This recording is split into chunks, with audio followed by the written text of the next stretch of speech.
తెలియజేస్తా ఉన్నాను. చాలా చాలా బాధాకరమైన ఇన్సిడెంట్ ఇవాళ నేను మాట్లాడబోతా ఉన్నాను. చాలా దారుణమైన పరిస్థితి. నిజంగా చెప్పాలంటే మనసుంటే మాత్రము ఈ ఇన్సిడెంట్ చూసిన తర్వాత ఎవరికైనా మనసు కరిగిపోవాల్సిందే. నాకైతే మొత్తం కడుపులో ఎట్టెటో అవుతుంది. నిన్నటి నుంచి అసలు నిద్ర కూడా పట్టలే నాకు. ఆ ఇన్సిడెంట్ ఏంటంటే మీ అందరికి కూడా తెలుసు. నిన్న శ్రీ వర్షిత అనే ఒక అమ్మాయి వంగర గురుకులం స్కూల్లో సూసైడ్ చేసుకొని చనిపోవడం అనేది చాలా చాలా బాధాకరం అని చెప్పి సందర్భంగా తెలియజేస్తా ఉన్నాను. ఇలా వంగర స్కూల్ అనేది హుస్నాబాద్ నియోజకవర్గం, అది మంత్రి గారి నియోజకవర్గం, బీసీ వెల్ఫేర్ మినిస్టర్ గారి నియోజకవర్గం. అది ఆ నియోజకవర్గంలో ఆ అమ్మాయి సూసైడ్ చేసుకోవడం అనేది, ఆ స్కూల్లో సూసైడ్ చేసుకోవడం అనేది చాలా చాలా బాధాకరం. ఆ అమ్మాయి నా హుజరాబాద్ నియోజకవర్గం సంబంధించిన హుజరాబాద్ మండలం రాంపూర్ గ్రామానికి సంబంధించిన అమ్మాయి. ఆ అమ్మాయి పేరు వర్షిత. ఆ అమ్మాయి వారి తండ్రి పేరు తిరుపతి, వారి తల్లి పేరేమో మమత. వాళ్ళిద్దరు పాపము 3 ఎకరాల భూమి ఉంటుంది. ఆ 3 ఎకరాలలో వాళ్ళు కూరగాయలు పండించుకొని హోల్సేల్గా పొద్దునే లేచి కూరగాయలు అమ్ముకుంటూ ఉంటారు వాళ్ళ తల్లిదండ్రులు. అట్లాంటి పిల్లల కోసం, అట్లాంటి తల్లిదండ్రులు ఉన్న పిల్లల కోసం కేసీఆర్ గారు చాలా గొప్ప ఆలోచనతోని గురుకులంలోని పెట్టి ఇలా ఒక్కొక్క విద్యార్థి మీద 1,25,000 రూపాయలు ఖర్చు పెట్టి ఆ పిల్లలు కూడా మా ప్రవీణ్ అన్నలకు ఐపీఎస్ ఆఫీసర్ కావాలని, లేకుంటే ఆర్డీఓలు కావాలి, కలెక్టర్లు కావాలి, ఎంఆర్ఓలు కావాలనే గొప్ప ఆలోచనతోని ఆనాడు కేసీఆర్ గారి నాయకత్వంలో ప్రవీణ్ అన్న గారు కూడా అప్పుడు ఆఫీసర్గా దానికి సంబంధించిన డిపార్ట్మెంట్గా ఉండే అద్భుతంగా పనిచేసి దాని ఒక రూపకల్పనకు తీసుకొచ్చిన తర్వాత ఇలా ఆ అమ్మాయి వర్షిత అనే అమ్మాయి వాస్తవంగా ఆమె స్కూల్ టాపర్. ఆ అమ్మాయి ఆ స్కూల్ నుంచి స్కూల్ టాపర్. ఆ అమ్మాయి హనంకొండ కలెక్టర్ గారి దగ్గర నుంచి మొన్న అవార్డు కూడా తీసుకోవడం జరిగింది. ఆ అమ్మాయిని ఆ స్కూల్లో ఉన్న ప్రిన్సిపల్ గారు, వైస్ ప్రిన్సిపల్ గారు, టీచర్ గారు ఎంత దారుణంగా హరాస్మెంట్ చేస్తూ ఉన్నారంటే, ఏం హరాస్మెంటు, ఆ భోజనంకి సంబంధించిన సామాన్ ఏదైతే గురుకుల స్కూల్కి పిల్లలకి భోజనం పెట్టడానికి ఆ గ్రాసరీస్ ఇస్తారో, ఆ రైస్ ఇస్తారో, అవన్నీ ఆ గ్రాసరీస్ వీళ్ళు ఎత్తుకపోతుంటే ఆ అమ్మాయి చూసింది.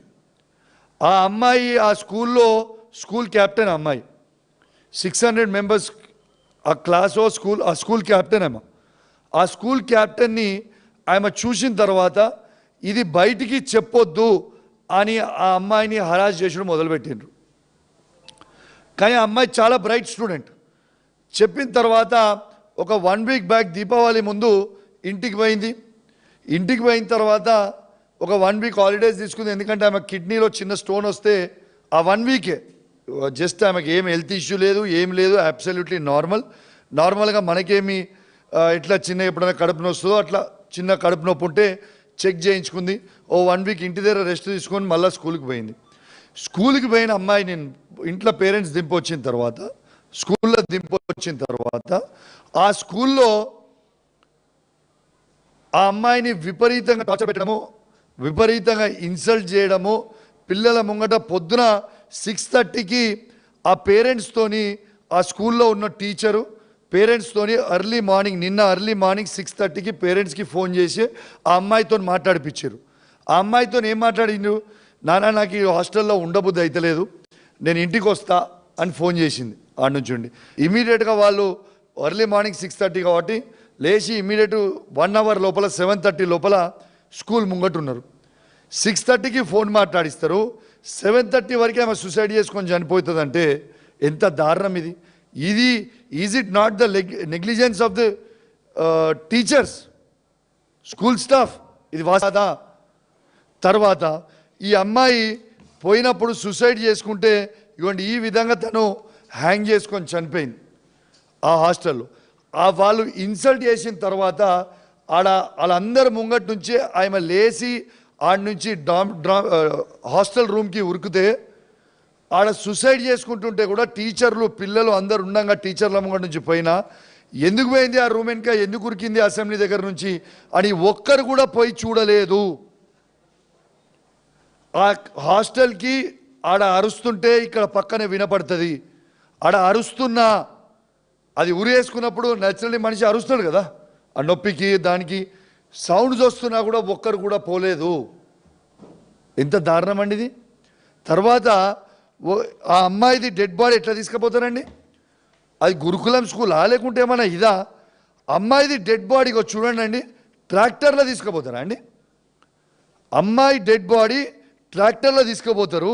ఆ ట్రాక్టర్లో తీసుకుపోతుంటే ఈ పిల్లలు ఎట్లా ఏడుస్తారో ఒక్కసారి చూడండి అండి. ఇది ఎంతవరకు కరెక్ట్ అండి? ఆడపిల్లలు ఏ విధంగా ఏడుస్తున్నారు ఒక్కసారి చూడండి. వాళ్ళ స్కూల్ క్లాస్మేట్స్, ఆమె బ్యాచ్మేట్స్, ఈవెన్ ట్రాక్టర్, ఇది వీడియోలో ఉంది, మీకు వీడియో కూడా చూపించమంటే చూపిస్తా. ఇది వీడియోలో కూడా ఉంది.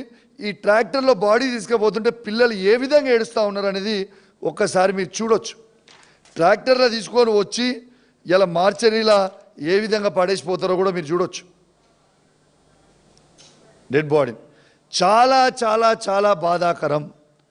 ఇలా ఇప్పటివరకు ఈ ఇన్సిడెంట్ అయిపోయింది, 109 మందిని చంపిర్రు, ఈమెతోని 110 మంది అవుతారు. ఇది ఎంతవరకు కరెక్ట్ అనిపిస్తూ ఉంది మీకు? మీరు ఇది చూడొచ్చు. ఇప్పుడు ప్రవీణ్ అన్న చెప్పినట్టు 109 మంది ఇంతకుముందు చనిపోయినరు, ఇప్పుడు ఈమెతో కలిపి 110 మంది విద్యార్థులు చనిపోవడం అనేది ఎంత బాధాకరమో ఒక్కసారి మీ అందరు కూడా ఆలోచన చేయండి. రేవంత్ రెడ్డి గారు మీకు ఒక్కటే చెప్తా ఉన్నారు, మీకు కేసీఆర్ గారి మీద కోపం ఉంటే కేసీఆర్ గారి మీద తీర్చుకోండి, మాకు అభ్యంతరం లేదు.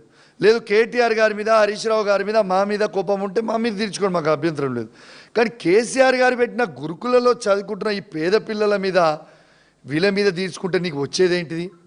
నేను ఖచ్చితంగా డిమాండ్ చేస్తూ ఉన్నాను, ఎట్టు పరిస్థితులలో ఆ ప్రిన్సిపల్, ఆ టీచర్లు, ఆ వార్డను 100కు 100% సస్పెండ్ చేయాలి. ఆ అమ్మాయికి ₹1 ఎక్స్గ్రేషియా కూడా ప్రభుత్వం ఇవ్వాలని నేను డిమాండ్ చేస్తూ ఉన్నాను. ఇలా మంత్రి గారి నియోజకవర్గం అయితే ఇప్పటిదాకా ఒకరు కూడా స్పందించారండి గవర్నమెంట్ నుంచి? మంత్రి గారు ఏమైనా నిద్రపోతుర్రా? రోజు వాళ్ళ పంచాయతీలు పెట్టుకొని పైసల వసూళ్ళకి ఒకందొకడు తుపాకీలు పెట్టుకుంటావు. వీడు ఇన్ని పైసలు అడిగిండు, వాడు అన్ని పైసలు అడిగిండు, తుపాకీలు పెట్టుకొని సీఎం ఏమో, ఒక మంత్రి గారి కూతురేమో సీఎం గారు తుపాకీ పంపించిరని ఒకటి చెప్తాడు, మంత్రి గారు ఓఎస్డి తుపాకీ పెట్టినని సీఎం మనిషి ఇంకోటి చెప్తాడు. ఈ తుపాకీలు పెట్టుకొని పైసలు పంచుకునే టైం ఉంది, కానీ ఇట్లాంటి పేద విద్యార్థులు చనిపోతే కనీసం ప్రభుత్వం స్పందించదా అని నేను అడుగుతా ఉన్నాను. నిన్న నేను తీసుకుపోయి డెడ్ బాడీ తీసుకొని రోడ్డు మీద పండుకొని ధర్నా చేసే వరకు కూడా సోయలేదు ప్రభుత్వానికి. ధర్నా చేసిన తర్వాత కలెక్టర్ గారితో మాట్లాడితే కలెక్టర్ గారు అష్యూరెన్స్ ఇస్తే అక్కడి నుంచి తీసుకొని పోయి మా పార్టీ పక్షాన్ని నుంచి మా వంతు సాయం చేసి వచ్చినాం.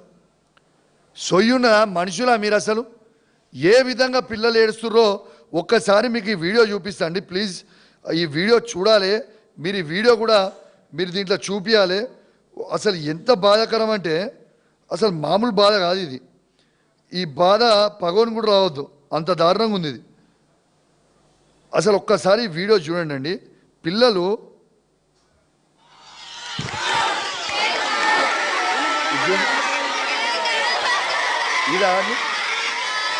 ఇదా పేద పిల్లలు ఈ విధంగా